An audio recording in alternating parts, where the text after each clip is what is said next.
can't remember the score, but I do know we won. And it was probably the first time after all those 90s when Wigan were winning everything, we actually began to believe in St Helens we were going to win something. And, of course, we went on to do it that year, won the double. The other one, bizarrely, because, again, Good Friday's not been good for St Helens recently. We've won the last two, but it was pretty dire before then. The other one I'm thinking of watching is last year's.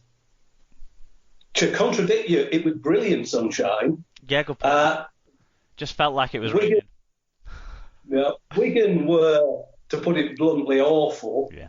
And again, it was an afternoon we thought we really are here and there. And the one thing I do remember about it was it provided what sort of almost became the backdrop to the Saints season last year, because it was when the Lachlan Coops, He's the Reason song really caught on. So 5,000, 6,000, 7,000 Saints fans at that end of the ground, all singing it in the bright sunshine at the end. And I think it was really almost a spur for us for the rest of the year.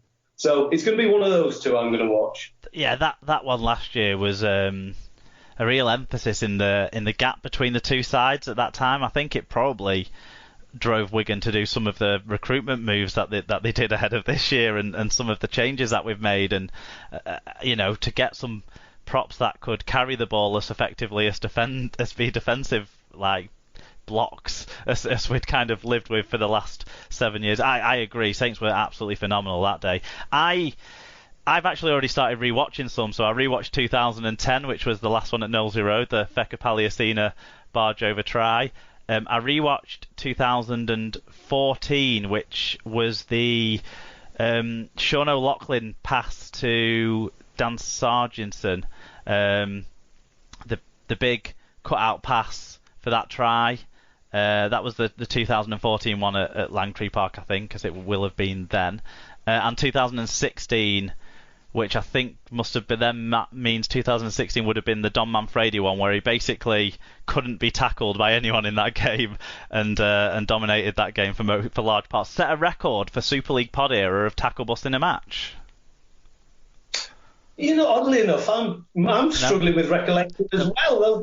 Those ones that don't stand out somehow. I can't recall them too much. So I think the one I do remember the try though a couple of years ago. Yeah, the one left for me to watch probably is 2012, the first one at your new stadium, or when it was Tompkins and Hock were the antagonisers in chief. I think on that day, that was the one where I think Tompkins threw the ball into the crowd, or Hock made the shush some one way or the other. They were very antagonistic to your crowd. Or obviously iconic amongst Wigan fans is the 2003 game, the debut game for people like Kevin Brown and John Whittle, who no one had heard of before or since, and players like that. That iconic backs against the wall victory one. But I think if I'm going to rewatch any, I'm going to have to plump for the 2011 one at the DW, because that was great from both sides. That was a very end-to-end game. I think the closest game, Good Friday game to that before then, was either that 2003 one or the 2001 draw, the 22-all draw, which was a fantastic game. Draw, yeah.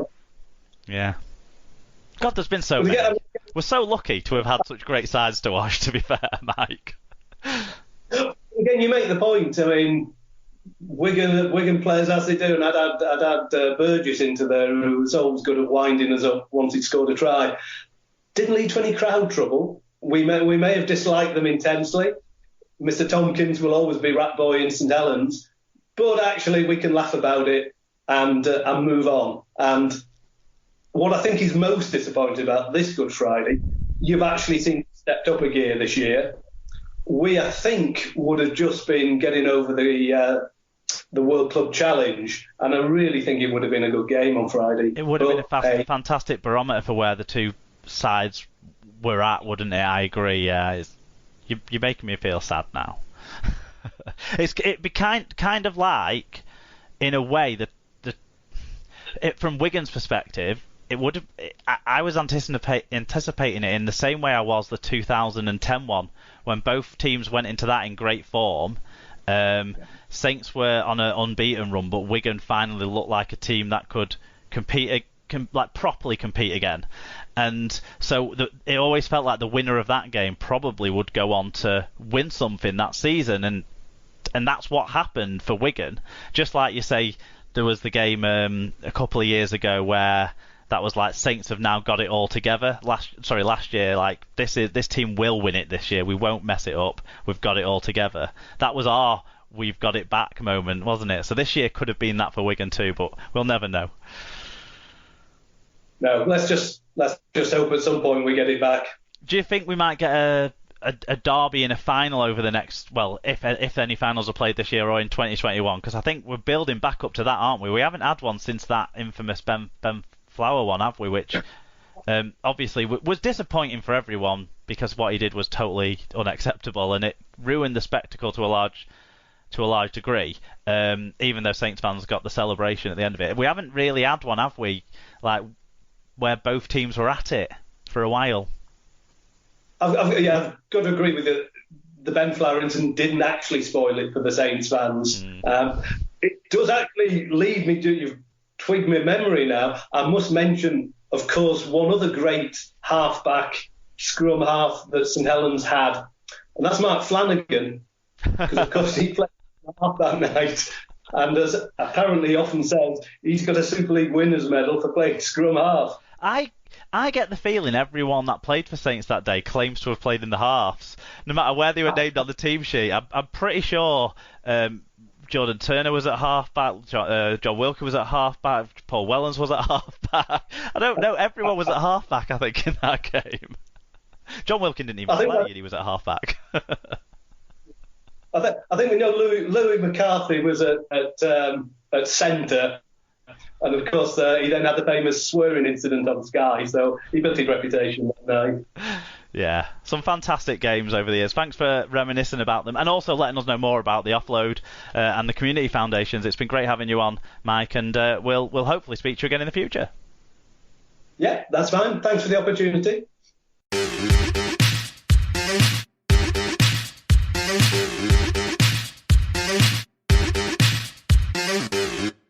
So just to thank Mike again for his contribution there, but we're going to be talking all about halfbacks now, and probably not so much about some of the more recent Saints guys, because Mike covered that very well there. But before we get to the listener views that you guys have sent in to us, Karsten, we're going to start with you, because, I mean, why else would we have you on this episode other than to talk about a particular halfback at your club, the North Queensland Cowboys? So, I mean, Robert Louis, the floor is yours. Louis Comer. No. No. Oh, is that not the one you wanted to talk about? No, I prefer to not talk about the person. At all. No, best halfbacks for me, JT is one in the top 5. For me, it's hard to tell who is the best because I never saw Joey Johns live. But I think Jonathan Thurston was a perfect blend of talent and competitor. And he is, for my club, he's the messiah. He brought the premiership. Yeah, I mean, that's the crowning moment, isn't it, of a fantastic club career as well as, I mean, then there's the rep career that we'll touch on, I guess. But I mean, that grand final, I mean, how much did it sort of mean to you, and how much did it rest on him? How much did it mean to me? I nearly killed my TV when he missed the kick by throwing a rugby ball at it. We were close. We were close before. We had referees couldn't count the tackle to 6. He was heavily involved in some of those games as well, wasn't there? There was a no try, wasn't there? I think in one of those games that he was involved in. It was games on the lead through. Did that make it all the sweeter that he was the man stepping up to? I mean, actually, before we talk about him kicking the points that won it, that conversion from the sideline. Obviously, he started that move off on the other side of the pitch, and then it was his halfback partner Michael Morgan who kind of helped play the final pass. The flick pass. Yeah, but the conversion from the sideline in that grand final that hit the post, so it went to extra time. Yeah. For the man to bounce back from that and still be like calling all the shots again showed the competitor that you were talking about, as well as the skill and class that the man had. It showed the competitor as well.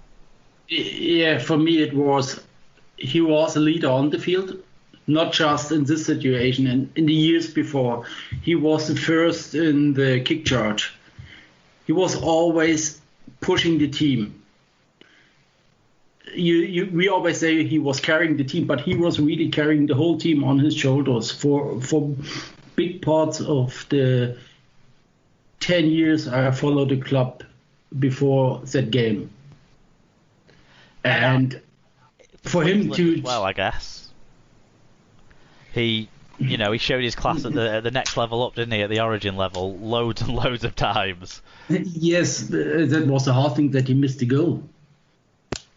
He did these kicks, sideline conversions, like how often in Origin? I mean, in 2016, his shoulder was nearly hanging on the floor, and he kicked it. But then he missed it in the grand final.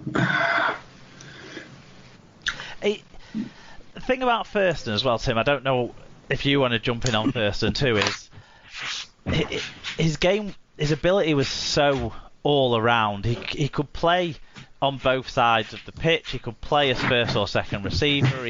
He had a fantastic short kicking game, but he could kick a 40-20 when you needed him to. And he had the game sense as well. The game sense was all there. It was all, he knew where he was at the point, and he knew what was and who in his side to get it to. I mean, often it was, get it to Gavin Cooper because he'll earn me a couple of yards or something like that, and then take it back.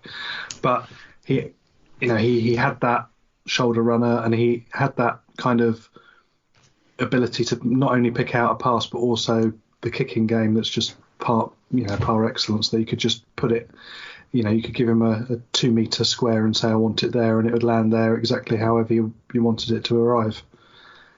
And he could kick it to Gavin Cooper with the help of the goalpost. Yeah. I mean, he could kick it from the corner post and kick conversions. That was his kicking, the range of his kicking skill, wasn't it? He was amazing. Yeah, every accolade to the guy as well. All and from everything that I've seen of him off the field, absolutely wonderful guy and a proper ambassador for the game, and all the things where you see him involve kids and run over and give his scrum hat or his the amount of kicking tees they went through at the Cowboys as well, especially towards the end. Yeah, he always signed 10 before the game, so he was optimistic every week. Yes. But off the field, he's a really nice bloke. I mean, his daughters go in the same school as my nephew, and I met him twice when I dropped my nephew for school, and he is really, really nice and humble. Did you meet him 3 times, but the first time you fainted, so it didn't count?